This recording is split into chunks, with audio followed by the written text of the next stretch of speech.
परिवेश को नहीं सारा विश्व संकट रे जुझी होउथुआ बेले प्रकृति मातार सुरक्षा पई एक पदयात्रा आरंभ होईची जहाँकि मालकानगिरी ठारू पूरी ग्रस्त करुचंदी। एही दल रे पिल्लारू बुढ़ा पर्यंत अछंती, युवक युवकती मध्य अछंती।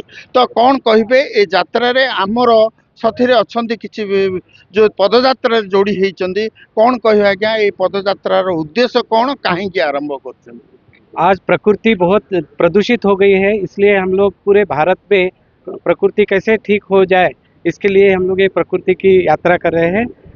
और मैं डॉक्टर धनंजय, मैं 25 साल से प्राकृतिक चिकित्सा का काम कर रहा हूँ। प्राकृतिक चिकित्सा के माध्यम से हर बीमारी को ठीक करने के लिए मैं जन जन तक प्राकृतिक चिकित्सा के माध्यम से लोगों को पहुँचाता हूँ।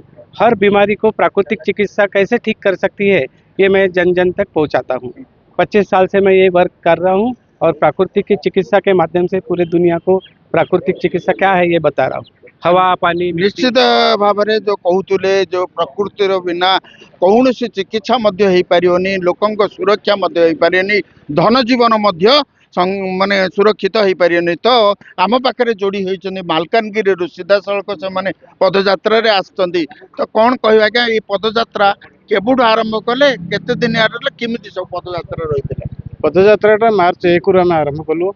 आउ ये 42 दिन पर आम पुरी रे पहुँचबू। पुरी 2 दिन अच्छी 13, 14, 12, 13, 14 दिन सम्मेलन अच्छी अंतर्जातीय स्तर आसुँच समाजसेवी मैंने तार पर्यालोचना हम आलोचना हम से जहाँ निष्कर्ष बाहर ताकू आम क्यों पुणी से पदयात्रा मध्यम लोकों पाखे वार्ता पहुँचे ये हूँ देखो तो जहाँ कहते अंतर्जातिक सेमिनार रे एमानकर जो पदयात्रार उद्देश्य रही से सेमिनार रे उद्देश्य कौन रहिबो, आगामी कार्यक्रम पंथा किभଳି रहिबो, ए सुरक्षा नहीं किभଳି आंकर चिंतित रही लोक माने ए दलर एक महत्व कार्य रे एमाने सामिल होइछथि। निश्चित भाव में आम पाखे जड़े आम देखुलु जड़े स्लोगान दौले प्रकृति माता उपरे। ए जो प्रकृति माता उपरे जो स्लोगान रही प्रकृति केते दूर सचेतन करूची आ तार प्रभाव केते दूर पड़िबो, तो कौन कहिबे? मु बलराम पंडा रायगड़ा आसी। देखो आम प्रकृति आमर भारत परंपरा एमती जे प्रकृति बिना मानव सभ्यता बंचवा असंभव। किंतु आज आम देखुचु आमर दक्षिण ओडिशा रे जो भाई भाव में गाँ गाँव झरणा बहुतला, जो जंगल परिपूर्ण दक्षिण ओडिशा थिला, जो दक्षिण ओडिशा को दिने कोस्टाल अंचल पुरी भद्रक कटक बालेश्वर अंचल प्रत्येक शीत दिन वर्षा दिन लोक बुलापी जाते भ्रमण कर प्रकृतिर उपभोग करते। आज दुर्भाग्य कथा जे प्रत्येक गाँव में विभाग अच्छी, सरकार अच्छी, बुद्धिजीवी अच्छा, गणमाध्यम अच्छी, समग्र मानव सभ्यता अच्छी, किंतु जंगल संपूर्ण भाव में ध्वंस होची।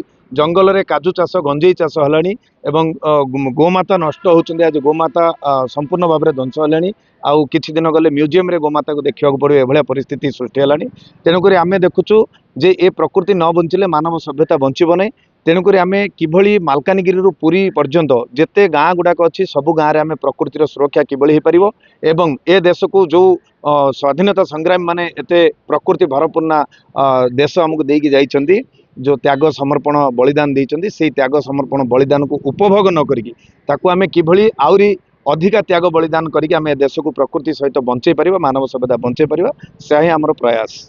जहाँ कहते जे प्रकृत रे प्रकृति सुरक्षा नहीं जो स्लोगान हो किंबा सुरक्षा कथा कह जाऊ एटा कथार नुहे कार्य कर आवश्यकता रही। आम पाखे ये जो दल पाखे टीम रे अच्छी अन्य उत्तर प्रदेश आसछंती, तो कौन कहे क्या कहेंगे आप इसके बारे में, जो पदयात्रा के बारे में? नमस्कार, मैं निहाल गांधी उत्तर प्रदेश के बनारस जिले से हूँ। आज पूरी पृथ्वी पे हम देखें तो जलवायु परिवर्तन, ग्लोबल वार्मिंग, क्लाइमेट चेंज की वजह से जो है पूरा मौसम चेंज होता जा रहा है और जिसकी वजह से जो है आज पृथ्वी पे मानव और तमाम जो है जो प्रजातियों का जो है रहना जो है मतलब मुश्किल हो गया है। और उसकी वजह से धूप जो है तेज हो रहा है और मौसम पूरा चेंज हो रहा है। तो हमें जो है जो हम अप्राकृतिक जीवन जीने लगे हैं, तो अब हमें जो है प्रकृति के साथ जो है संबंध स्थापित करके हमें जीना होगा, तभी प्रकृति बच पाएगी और तभी मानव बचेगा। जो है जमती कहते जे ए प्रकृतिर सुरक्षा जदि आवश्यकता पड़ो तो आम को संकल्प नवा पड़ो, जेहेतु प्रकृतिर सुरक्षा एवं निहाती आवश्यकता अच्छी, नहेले विश्व ए मानव समाज निश्चित भाव लोप पाइबार संकट प्रकाश कर। आस्कार मनोज मुनि, ओटीवी।